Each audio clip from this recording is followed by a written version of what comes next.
Welcome to Unacademy. I am Ankush Sharma, faculty for GATE and ESC. स्वागत है आप सभी का हमारे यूट्यूब चैनल पे GATE and ESC electrical electronics in 10। जैसा कि आप सभी जानते हैं, इस यूट्यूब चैनल पे हम 10 मिनट में हर एक दिन नया कंसेप्ट सीख रहे हैं। So in today's class we are going to discuss about doublet signal. Student, this signal is very very important as far as any competition examination is concern.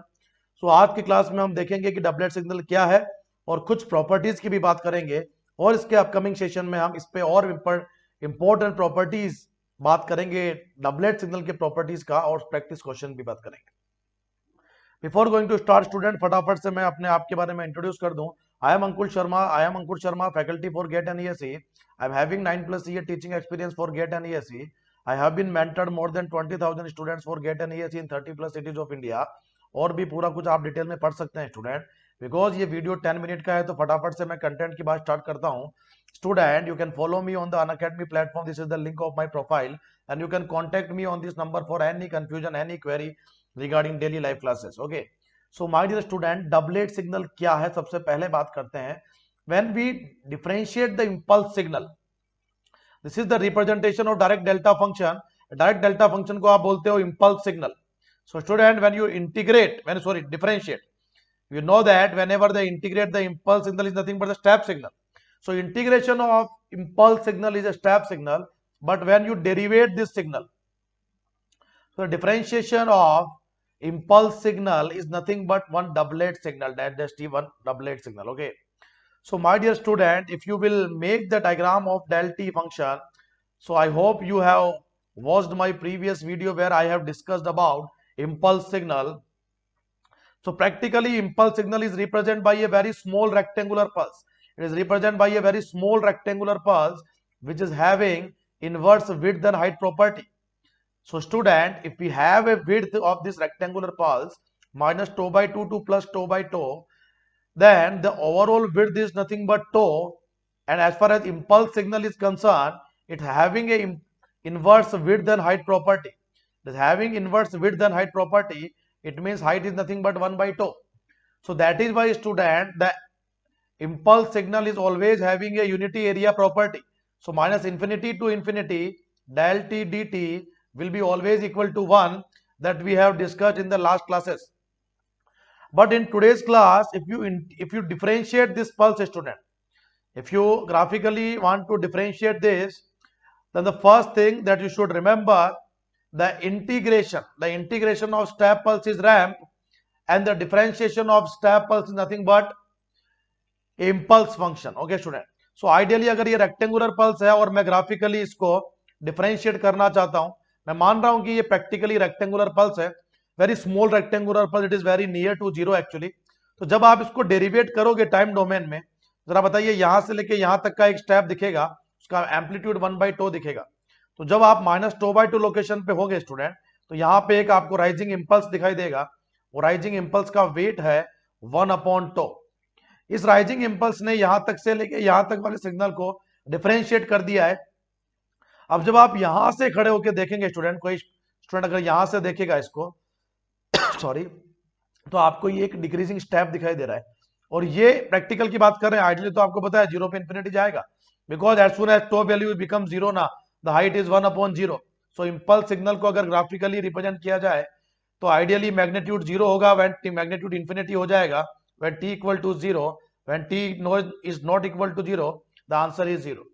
But आज का हमारा टॉपिक इंपल्स नहीं doublet है sir. तो जरा बताओ कि जैसे ही टो बाई टू लोकेशन पे आ गया, तो टो बाई टू लोकेशन पे जो डिक्रीजिंग इंपल्स आएगा उसका आपका वेट हो जाएगा स्टूडेंट माइनस का 1/tau। अब आप बताइए, because it is very near to 0, तो ये पार्ट आप इधर लेके आओगे और ये वाला पार्ट भी आप इधर लेके आओगे। तो जरा बताइए स्टूडेंट कि जब जैसे जैसे टो टेंस टू 0 पे आपका डेल टी फंक्शन 0 पे 1/0 हाइट इंफिनिटी चला गया था, वैसे डेल डैश टी फंक्शन कैसे रिप्रेजेंट किया जाएगा।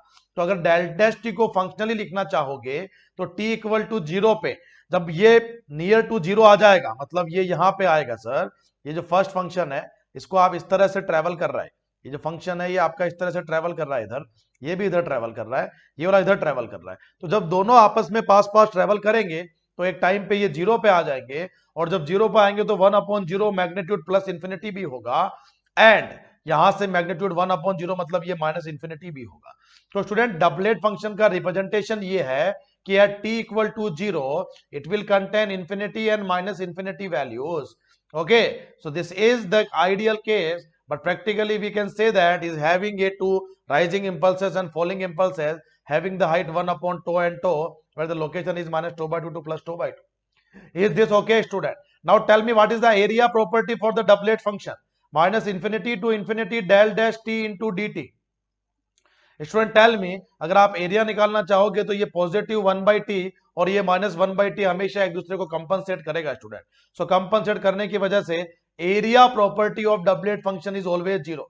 So always remember area under time domain for the doublet signal, area under time domain for the doublet signal will be always become 0, whereas the area under time domain for the impulse signal will be always 1 only, will be always 1 only. तो हमने ये कुछ property अभी देखा, अब मैं आपको कुछ और प्रॉपर्टी बताता हूं। एक प्रॉपर्टी है प्रोडक्ट प्रॉपर्टी, उसको हम प्रूव करते हैं। उसके बाद नेक्स्ट क्लास के अंदर हम ये देखेंगे कि उन प्रॉपर्टी पे बेस्ड क्वेश्चंस कैसा किया जाए। तो मान लेते हैं स्टूडेंट हम प्रॉपर्टी देखना चाहते हैं, प्रोडक्ट प्रॉपर्टी। हम देखना चाहते हैं कि अगर मैं d by d t operation perform कर दूं आपके लिए और f t del t function पे, तो देखिए ये मैं एक स्मॉल डेरिवेशन कर रहा हूं property number 1। Property based question हम नेक्स्ट अपकमिंग वीडियो में देखेंगे, वहां थंबनेल में लिखा होगा प्रॉपर्टीज ऑफ डबलेट सिग्नल। तो स्टूडेंट अगर अभी तक आपने ये वीडियो आप तक नहीं पहुंचा, अगर फ्यूचर में पहुंचेगा, जरूर इस वीडियो को लाइक भी करें, सब्सक्राइब भी करें, क्योंकि काफी अमेजिंग कंटेंट यहाँ पे आने वाला है। 10-10 मिनट के अंदर आएगा, तो आप इफेक्टिवली उसको लर्न कर सकते हैं। तो जरा बताइए एक बार क्या होगा सर, एक बार तो ये इंटीग्रेट होगा, तो ये लिखा जाएगा F dash T del T, और एक बार second first function second function, तो इस बार आपने एफ टी को एज इट इज रखा और यहाँ डेल डैश टी आ जाएगा। अच्छा बताओ f t del t property से क्या होता है, तो आपको पता होना चाहिए इंपल्स का प्रॉपर्टी होता है। F t del t property से हो जाएगा एफ जीरो डेल टी, तो यहाँ एफ जीरो तो आ गया बाहर सर, और जो अंदर बचा वो क्या बचा आपका, एफ जीरो तो बाहर आ गया, और d by d two into del dash t को आप लिख देते हो डेल डैश टी ओनली। तो यहाँ क्या बचा आपका, यहाँ बचा f t into del t, क्या होगा f dash t into del t. आपको पता होना चाहिए स्टूडेंट, पिछले लास्ट क्लास में मैंने बता दिया था कि x t dot del t is nothing but x zero into del t. ये वीडियो कहां मिलेगा आपको, ये प्रॉपर्टी का प्रॉपर्टीज ऑफ इंपल्स सिग्नल में हमने डिस्कस किया था। तो जरा बताओ फिर ये क्या हो गया, एफ ये टी जो है जीरो कर देगा ये, तो f dash zero into del t plus ये क्या बनेगा स्टूडेंट, ये आपका एज इट इज रख रहा हूं मैं एफ डैश, क्योंकि we are looking for this expression. जरा बताओ इसको अगर लेफ्ट में रहने दे, इसको लेफ्ट में रहने दे, बाकी सबको उधर लेफ्ट में ले जाए, तो अल्टीमेटली इक्वेशन क्या बन जाएगा, जरा बताओ। ये जो राइट में है उसको मैं यहां लिख रहा हूं f dash T del dash equal to, जरा बताइए एक तरफ ये रहेगा तो आप लिखोगे इससे इक्विवेलेंट बनेगा ये f zero into del dash t minus f dash zero into del t. Student tell me yes और नो। सो बड़ा ही इंपॉर्टेंट प्रॉपर्टी हमने डिराइव किया है स्टूडेंट। ये सारे प्रॉपर्टीज आपके नोट्स को यूनिक बना सकते हैं। ऐसी चीजें आपको generally text book reference book में नहीं मिलेगी, वो मैं आपको इस वीडियो में कवर करके देने वाला हूं प्लेलिस्ट में। तो you should have a strong enthusiasm to attend the classes, तो जरूर सब्सक्राइब करें। F T dot del dash t का मतलब होता है f zero del dash t minus f dash zero del t. तो ये प्रॉपर्टी है स्टूडेंट जो हमने यूज किया अभी डबलेट सिग्नल का। ओके, तो लेट्स टेक वन एग्जांपल।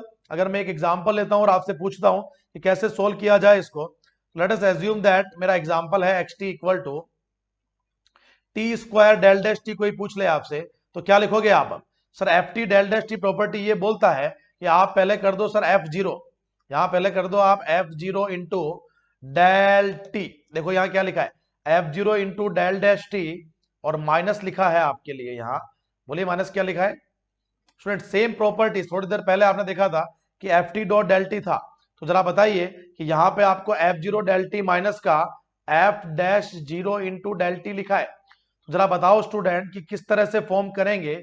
आपको यहां ये दिखाई दे रहा है, आई होप आपको ये अच्छे से दिखाई दे रहा है कि जब एफ जीरो करोगे आप, ये एफ टी फंक्शन है तो ये फंक्शन जीरो हो गया सर, और सिमिलरली माइनस ये जीरो इंटू समथिंग जीरो ही होता है। एफ डैश जीरो का मतलब टू टी करो, पहले आप टू टी करोगे तभी तो एफ डैश होगा, टू टी के अंदर फिर टी को जीरो कर दो आप और मल्टीप्लाई कर दो डेल डैश, तो इसका मतलब टू टी में टी को जीरो करेंगे तो वापस जीरो आ जाएगा।